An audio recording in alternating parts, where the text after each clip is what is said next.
Okay, so I'm going to go ahead and finish up this coal load project. As you can see, that's the coal load all secured.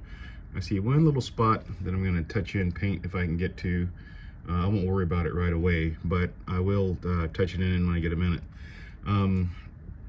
This morning I came out and looked, and I just decided to go ahead and paint black on the bottom here. And I want to show you one more thing too. I'm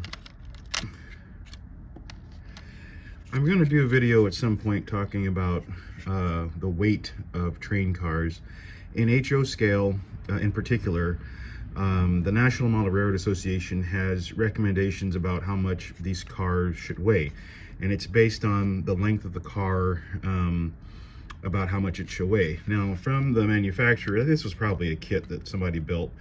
It has these weights on the ends, but they just aren't enough.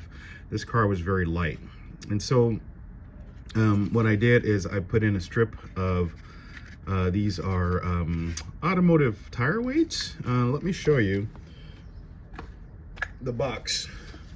So I just bought these, and you can get these. I got these off of Amazon, and they come in long strips, and then you can break the strips off into whatever pieces. These are 1/4 ounce each. So the NMRA, the National Model Road Association, has recommendations for what the car should weigh. I put this car on a scale, and I would recommend, if you're working on these types of projects, go ahead and get you some supplies. So this is the scale that I use, and it works very well. Nothing fancy, okay? But you just put the car on here and you get the weight, and then based on what the NMRA says, I get the car to as close to the correct weight as possible. So anyway, I weighed the load and the car, and it was too light.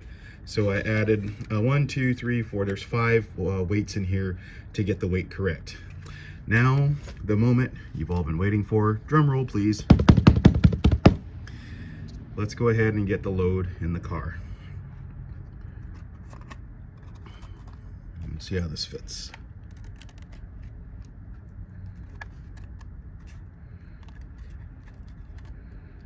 So I've got a little room to kind of squash it down in there.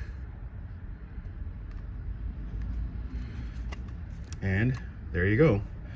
So I'm gonna move the camera here a little bit and kind of zoom in and zoom out a little so you can see.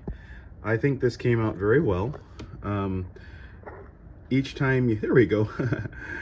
Each time you do a project like this, you learn, and I feel like this has turned out pretty well. I'm gonna put the camera down now, but yeah, I feel like this has turned out pretty well, and that's gonna be a great car.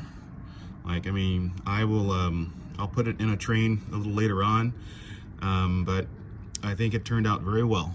So let me know what you think, and I'm really pleased with that. All right, thanks for joining me on the journey, and more projects coming up. And if you're new to my channels, I also play the tuba professionally, so I'm gonna be doing some more music videos here soon. But I've been enjoying building trains and taking you all on the journey with me. And since I'm here, just in case you're wondering, this little thing right here is called a Katie coupler gauge, a height gauge.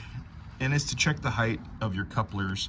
We'll talk about that in another video somewhere, but I use this little strip of track to check the heights of the couplers. So basically the idea is to get all the couplers at the same height so that they function well and that they work. And then it's sort of the same thing with the weight in the cars, and make sure that the cars function well and everything works together. All right, I'll talk to you soon. Thanks a lot.